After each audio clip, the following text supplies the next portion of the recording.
আমি আমার লেখা ছোট গল্প দেহ ছায়া পড়ে শোনাচ্ছি। পর্ব ১। লাশটাকে নামিয়ে দেয়া হলো খাট থেকে। বিছানায় নতুন চাদর বিছানো। সারা ঘরে একটা খুব সুন্দর মিষ্টি সুগন্ধি। হয়তো কোনো প্রিয় পারফিউম দিয়েছিল শরীরে মরে যাবার আগে। মেয়েটি আত্মহত্যা করেছে ঘুমের ওষুধ খেয়ে। আত্মীয় স্বজন গিজগিজ করছে চারপাশে, কিন্তু কেউ কাছে না। নীরব নিথর হয়ে পড়ে আছে যেন সবাই লাশের মতোই। কেন মেয়েটি আত্মহননের পথ বেছে নিয়েছিল? মেয়েটির নাম পারুল। সে এখন লাশ হয়ে গিয়েছে। তাহলে বলা উচিত লাশটার নাম ছিল পারুল। পারুলের মা মুখ কাচুমাচু করে বসে আছে, যেন সে কাঁদতেও লজ্জা পাচ্ছে। তাহলে কেন পারুল মারা গিয়েছিল? কোনো কারণ আছে কি? হঠাৎ করে সেখানে পাতলা ছিপছিপে ধরনের একটি ছেলে এলো। সে চিৎকার করে কাঁদছে, মৌমিতা, তুমি কেন এমন করলে? আমি তো বলেছিলাম তোমাকে নিয়ে দূরে চলে যাব। এতটুকু ধৈর্য তুমি ধরতে পারলে না। পারুলের ভাই বোনগুলো লজ্জা পেয়েছে। হয়তো প্রেমিক ছেলেটি পারুলকে মৌমিতা বলে ডাকত। এখন তো হাটে হাড়ি ভেঙে গিয়েছে। আমি লাশের দূরসম্পর্কের আত্মীয়, গিয়েছি ওদের বাসায়।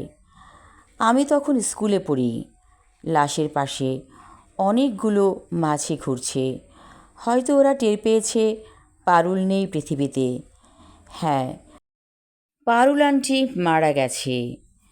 আমি মাঝে মাঝে গিয়েছি ওদের বাসায় এক আত্মীয়র সাথে, যে কিনা পারুলের নিকট আত্মীয় ছিল। কি হয়েছিল পারুল আন্টির তার মৃত্যুর এত বছর পরেও কেউ জানে না। কেউ জানে না বললে ভুল হবে। হয়তো ওর মা সব জানত। পারুল যাকে পছন্দ করত সে লেখাপড়া তেমন করেনি, কিন্তু বাবার অনেক পয়সা ছিল। ঢাকার নামকরা এলাকায় নিজেদের ৫ তলা বাড়ি। কিন্তু পারুল আন্টির মা বাবা চেয়েছিল সরকারি চাকরি করে এমন পাত্রের কাছে মেয়েকে বিয়ে দিবে। পারুল আন্টি হয়তো অভিমান করে চলে গিয়েছে এই দুঃখে। অথচ কি অবাক করা ব্যাপার, সেই পারুল আন্টির ছোট বোনের সাথে একদিন বিয়ে হলো ওই প্রেমিক ছেলেটির, যার নাম ছিল বেলাল। পরে জানা গিয়েছিল পারুল আন্টির ছোট বোন বেলালের দুঃখ দেখে নিজেই পালিয়েছিল তার সাথে। নয়তো বেলাল আত্মহত্যা করে ফেলতে পারত। জীবন এমনই, কতবার যে নদীর মতো বাঁক নেয় যা বলে বোঝানো যাবে না। ও বৌমা, তুমি যে কতবার ভাবে পড়ো বুঝি না। চুলায় বেগুন ভাজা পুড়ে গিয়েছে বলে চিৎকার করে উঠল আমার ফুফু শাশুড়ি। উনি আমাদের বাসায় থাকেন।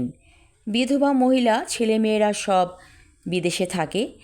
একলা বাসায় থাকতে ভয় পান, তাই ওনাকে আমাদের সাথে রেখেছি। উনি খুব খুঁতখুঁতে স্বভাবের মানুষ। কোনো কাজ তো করেন না, তবে কাজের দোষ ধরেন প্রচুর। আমার শাশুড়ি মারা গিয়েছেন, ওনারও ছেলেমেয়েরা কাছে নেই, শুধু আমি আছি এখানে। বেগুনগুলো পোড়া পোড়া হওয়াতে খেতে আরও ভালো হয়েছে। শাহেদ অফিস থেকে এসে বলবে কি রান্না করেছো। বেগুন ভাজা ওর প্রিয় খাবারের মধ্যে একটি। ফুফু আম্মা বললেন, ও বৌমা, ঘরে ঘি আছে না? আমাকে একটু ঘি দিয়ে ভাত দাও তো। আর ভাতের সঙ্গে দিও বেগুনের চাকা ভাজি। উনি বাচ্চাদের মতো করে অনেক আবদার করেন।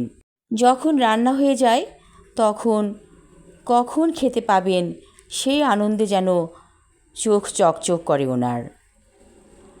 আমার কাছে খুব ভালো লাগে ওনার আবদার।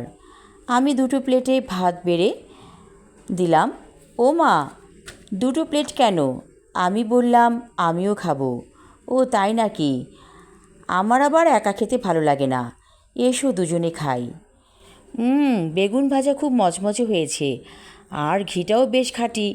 কোত্থেকে এনেছো গো ঘি? আমি বললাম, পরমাদি দিয়েছে। ও তাই নাকি?